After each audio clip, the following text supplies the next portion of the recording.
Allison and I, Jack, have been married for 4 years. Both are in our early 20s, and we are quite enjoying married life. We both have good jobs and have had plans. I'm working hard to get promoted to vice president, and I'm putting my best foot forward. Allison's salary, working as a seamstress at a local factory, was being put aside for a deposit to buy a house. In about 6 months, we'll be able to buy a house, and after my promotion, we'll be able to live on one paycheck, and she'll be able to stop working to have kids. She loves kids and wants to be a mom more than anything. She understands that we need to be financially secure, but if I didn't insist on it, she wouldn't care. It was a Friday in early April, and I got up early to go to work. Today is an important day in the fight for a promotion, as I have a presentation to make on a new product we are working on. There are 3 teams involved in the presentation, and it is understood that the presenter who wins the presentation will get the VP position. We worked hard and our presentation was due at 10 o'clock in the morning. When I came out of the bathroom, Allison was already awake and said, "Good luck with your presentation, and don't forget to come home early. I want to take you out to celebrate and talk about something." I knew I would be exhausted after the presentation, and it would be hard to leave early, but Allison was very forgiving of early mornings, late nights, and all the other things that go along with a lot of stress in a person's life. I am a huge debt of gratitude to her and look forward to a good night. The show went well, and 2 senior board members congratulated me, which told me that we were very close to winning. When I arrived home around 5:30, my mood was great, and as I walked up the stairs, I saw my wife dressed to the hilt and ready to go out. When I saw her, I whistled and asked, "Where are we going?" She gave me an irresistible smile and replied to this new French restaurant. "You've worked so hard to secure our future. I thought you deserved something special." I'm more into burgers and fries, but Allison wanted a special night out, and I could give her that. Her plans clearly included a little lovemaking, and I was looking forward to it. I went into the bathroom to freshen up and change. I thought I heard Allison talking, but left it at that. The restaurant with a large parking lot was just off Castle Street. It is small, but the food is good. I had dined there about a month ago for a business meeting and was anticipating an intimate evening. When we walked in, there were only 2 other couples there, and we reseated in the back in a quiet corner. We talked about the presentation and how it went. We chose appetizers and main courses from the menu, and as the waiter moved away from our table, I noticed an unfamiliar couple enter the room and take a seat without waiting for the waiter. I recognized him. But I couldn't recognize him. He was about 40, in good shape, and smelled of money. She's 20-21 at the most, and she looks out of place, too old to be his daughter, but too young to be his companion. She has a large bag in her hands from which she pulled out a clipboard and a few other items, then stood up and walked over to one of the couples. The conversation took a few minutes. She made some notes on the tablet and returned to their table. By this time, the man was already talking to the waiter as if they were friends.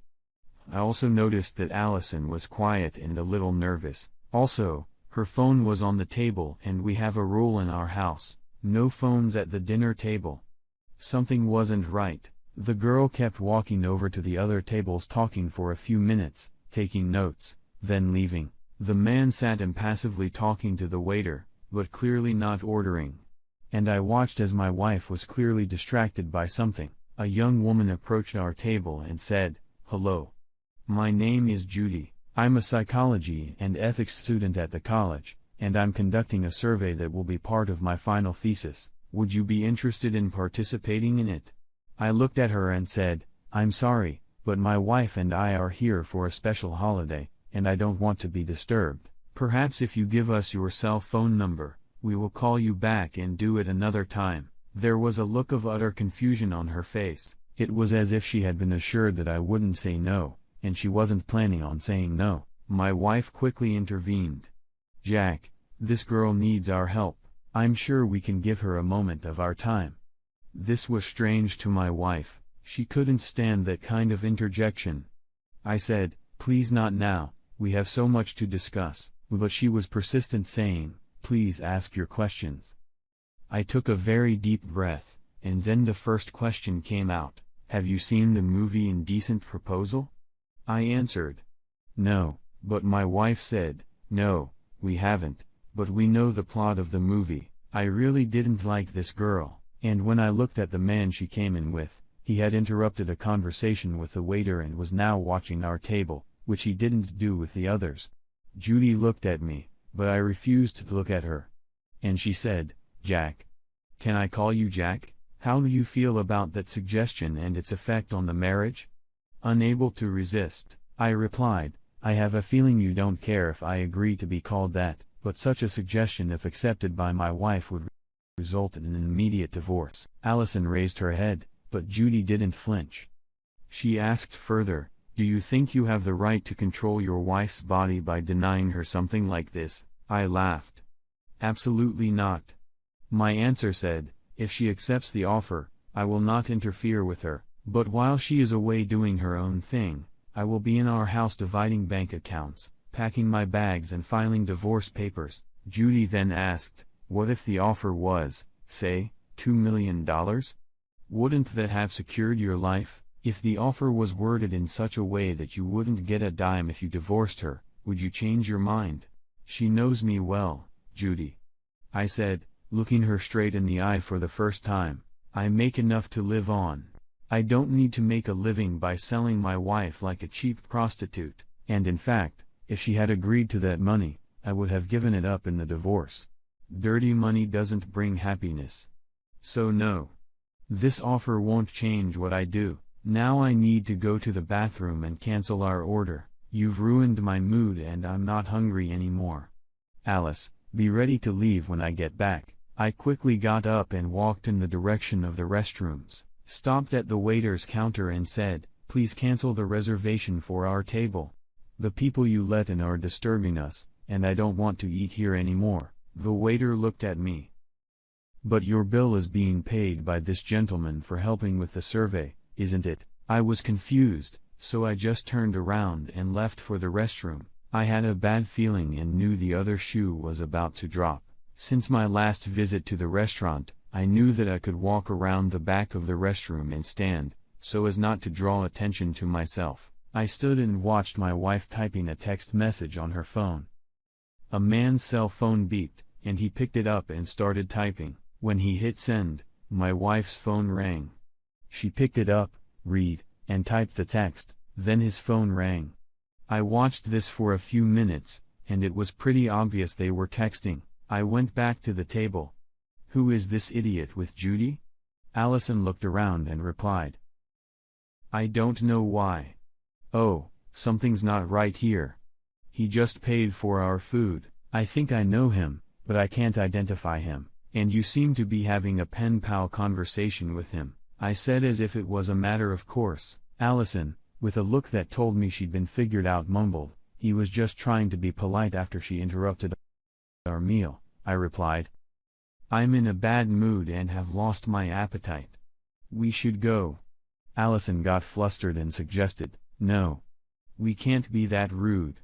Just sit here and rest while I go to the bathroom." I watched her walk away and noticed she glanced at the man. Judy then came over to me and sat down, putting her hand on the table next to mine and said, "One more question. What figure do you think is reasonable?" I laughed and put my hand on hers. She didn't remove it. I said it doesn't matter if she sells her body for $20 or $2 million, a prostitute is still a prostitute. So no. No amount of money will help. Having said that, I began to squeeze her hand. Her hands were thin and my hands were thick, so the pressure became painful very quickly. She said, "Stop it immediately." I replied, "Not until you tell me what I want to know." By this time, I was close to breaking one of her fingers, so I stopped the pressure, but I didn't let go of her hand. She said, "If you don't stop, I will scream." I only smiled. "Go ahead, but I bet you won't because there's something wrong here, and I doubt you'll want the trouble calling the police when I beat the shit out of you. And right now, I'm so pissed off that's what's gonna happen. Tell me, who is he?" She tried to pull her hand away and I squeezed it again. This time her finger crunched under the pressure and she cried out. I kept pressing and a man came running up. I shouted, Stop or the rest of your fingers will get the same thing. He stopped, and then my wife came over. What's going on? I smiled. Well, Allison, that's exactly what I'm trying to find out. Judy, if you want your hand to stay beautiful, I suggest you answer my question now. With tears in her eyes, she answered, Simon Armitage Jr. I let go of her hand. Get out of here and never come near me again. I looked at this Simon Armitage Jr. and realized who he was. Simon Armitage is the owner of the factory where Allison works, and this is obviously his oldest son. I've met him at a few events, but he was a lowlife who got a job in factory management solely because of his father. He has a reputation as a playboy, and there are rumors of him soliciting married women because he thinks it makes him a big man. Allison came over and sat down. Simon offered us $2 million if I would spend the weekend with him. I accepted since it would provide for us for life. We'll be able to buy a new house without a mortgage, set up trust funds for the kids for college, and start work on our baby as soon as next weekend. We won't need to wait for your promotion. I stared at the table in silence. You said yes, yes, she replied. Just as Simon Armitage Jr. sat down at the table, I didn't move or look at him. Then he said, I can fulfill all your dreams, and all it will cost you is 48 hours of your wife's time. The arrangement is very simple. I will transfer $2 million into your joint account on Sunday night when she calls me to confirm that you are still at home. If you leave, I'll open an account for Allison that you can't touch. It's your choice. I was looking at Allison, but I was talking to him. You can stick your $2 million where the sun don't shine. If my wife wants to be a whore, I don't want her or the money. I'm out of here. If she's in the car, we can still rebuild our marriage, but if she's not, I'll pack up and leave long before she gets back. So, Allison, it's time to decide. Allison looked at me defiantly. Jack, I want the baby now, not in another 2 years while you can secure the funding. This gives us that opportunity and you're going to blow it. I laughed, which apparently discouraged her somewhat. We're not having kids for the foreseeable future. This little prank has damaged my trust in you so much that even if you go with me now, we'll have years of counseling. If you go with him, however, I will never touch your hole with even a 6-foot sanitized barge pole. The look on her face was priceless. And when she spoke, I could feel the drool flying from her mouth. I hate that word. How can you so degrade my dignity by saying it about me? I stood up, dropping my napkin on the food I had just brought, and said, the word is more than appropriate because it accurately describes what I think of that little dramatization and how I now feel about you. I'm leaving, Allison. It's time to decide. I went to leave, and the jerk tried to get up but lost his balance as I put my hand on his forehead, pushed him back into the seat, and watched him topple backwards. I continued walking and a waiter stood in front of me, but I raised my hand as if to push him away, and he silently stepped back. I heard Allison call out my name as the door closed behind me. I briskly walked over to the car, opened the door, and got in. I took a few deep breaths and exhaled, letting the tension drain out of my body before starting the engine. Slowly, I drove past the restaurant. Allison was still there. I picked up the speed and drove home, pulled my suitcase from the closet shelf and started packing. On autopilot, it took me an hour to stow all my clothes and toiletries in several suitcases and black bags. Then the phone rang and it was Allison. She said, "How are you, baby? I'm really sorry about this, but this offer is too good to pass up. I'm going to disconnect the phone now, and I'll see you Sunday around 7. I remained silent, just holding the phone to my ear. The silence was obviously excruciating for her, but I felt numb. She's really going to do this because she thinks it will be good for us. Then she said, "Look, we can discuss it on Sunday when I get back. I want to have the baby as soon as possible, and this will secure his life." I just asked, "And who will be the father?" She was taken aback but answered, "You, of course, not in this life," and I hung up. I packed everything, including the rest of my personal belongings, into the car, went to online banking, the deposit account at home, and withdrew half of it, then went to the online divorce service, filled out the application, paid the fee, and arranged for Allison to be served on Monday at 8 o'clock in the morning. As he left the house for the last time, a car pulled up, and Allison jumped out of it screaming, "Stop, Jack. Stop, it was just a prank, a belated April Fool's joke." The driver was an asshole, and he got out of the car and said, "It was a joke, we thought you were going back to the restaurant. We were there for the last 2 hours. Then Allison got your divorce letter, and we hurried back." I looked at Allison in silence. If this was a joke, it was so bad that it had done irreparable damage to our marriage. "I need to get out of here for a couple days and think." With those words, I got into my car. As I started the engine, I heard her screaming, "Please withdraw the divorce papers." On Saturday afternoon, I was sitting at my brother's house with him and his wife, Becky. Becky had talked to Allison a few hours earlier and came back to tell us about it. "Jack," she began, "I don't think it was a joke, but it certainly wasn't an attempt to sleep with another man either. She's so desperate to have children. She'd do anything. On the other hand, she wasn't really going for it. Her idea was to get you to say you have enough money to take care of her, and then she could say, 'Well, if there's enough money, you shouldn't wait to have kids.' He's her friend at work. But trust me, he's not even remotely interested in having sex with Allison. In fact, he'd probably prefer you, but now she realizes she's created the situation herself where you've lost all trust in her, thinks that if you just had the baby, all the love and trust would come back. The question is, can you do it? It's a killer question. Ever since my best friend, Allison, got pregnant 6 months ago, she's been constantly asking me when we can have kids. The problem is that procrastinating on this shit means I'm not sure about everything, and I definitely don't want to bring a child into a dysfunctional family. I got up from the table and went to bed at 4 in the afternoon so I could have a chance to think. By Sunday, my mind had not cleared. My real problem lies in those 2 hours. If there really had been a setup or a joke or an attempt to force her point of view on the baby, she would have come home immediately. The fact that she didn't mean she has something to talk to Simon about. I also didn't buy the statement, "Simon would prefer you." I decided to let them file for divorce. Whatever happens happens. A month later, Allison, with Simon's help, found a lawyer, and the court ordered 12 counseling sessions over 4 weeks, 3 a week. We sat in front of the counselor, a young woman who looked at me like my first-grade teacher when I couldn't recite the entire alphabet. Allison went on and on about her plan and how it had been devised by Simon.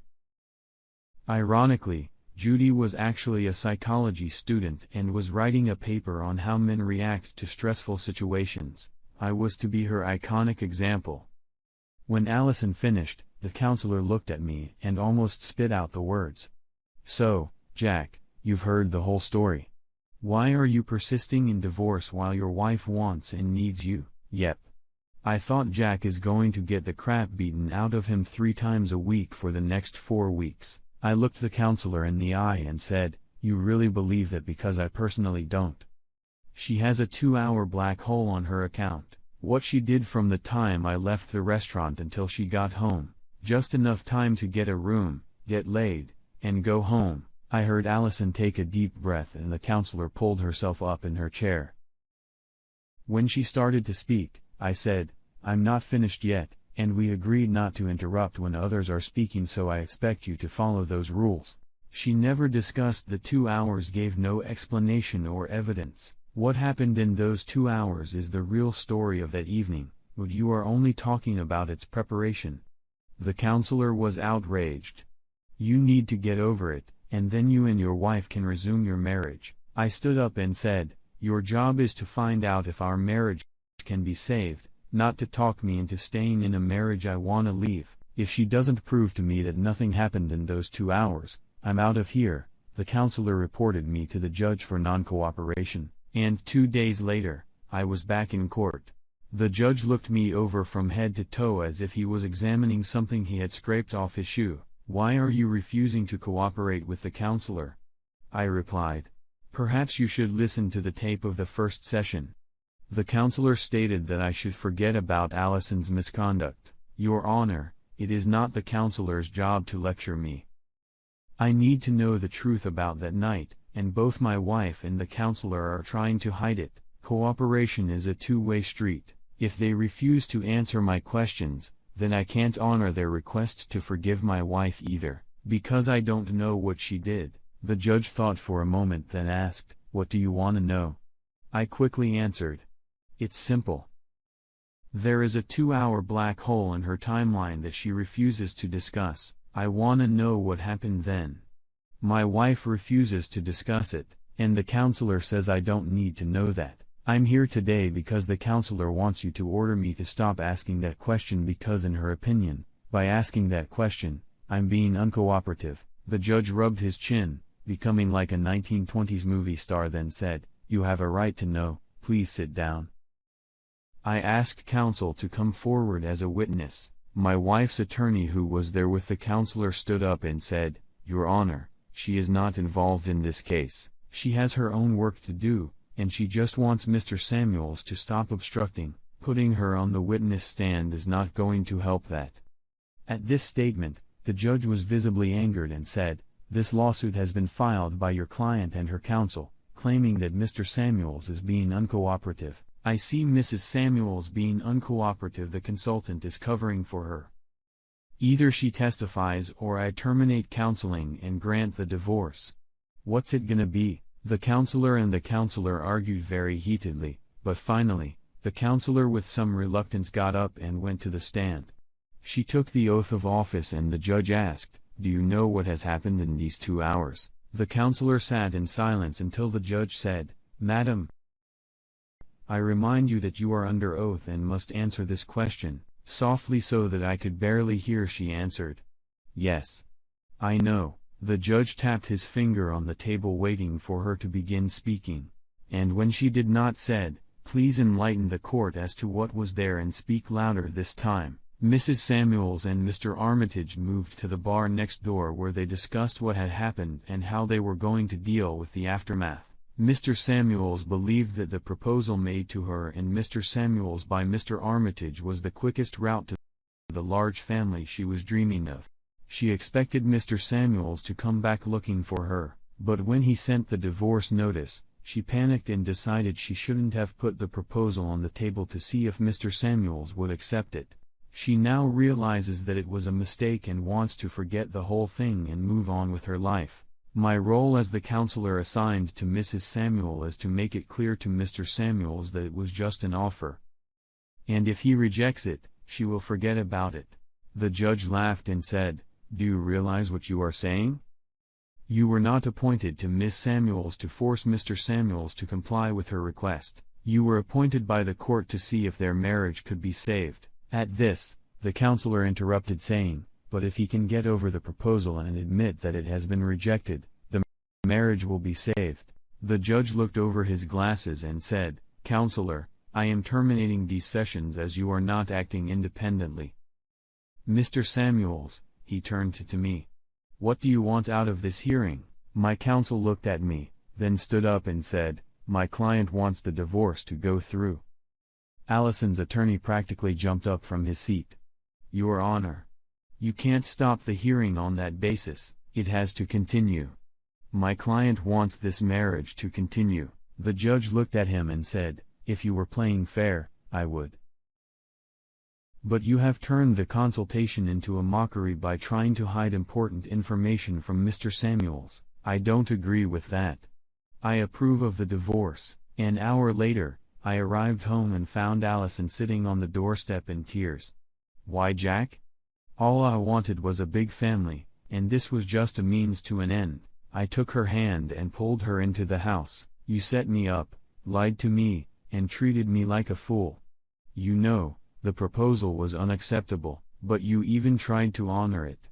I could never be with a woman who did that to me." She continued to cry, saying, "But I want us to be together. I want 4 children with you, and I want us to not need anything." I just shook my head. "Go get your $2 million and then find someone to give you your children. What about me? I could never be with a woman who finds that kind of thing acceptable. Goodbye, Allison." I opened the door and stepped through it into a new world. Whether it'll be better, who knows?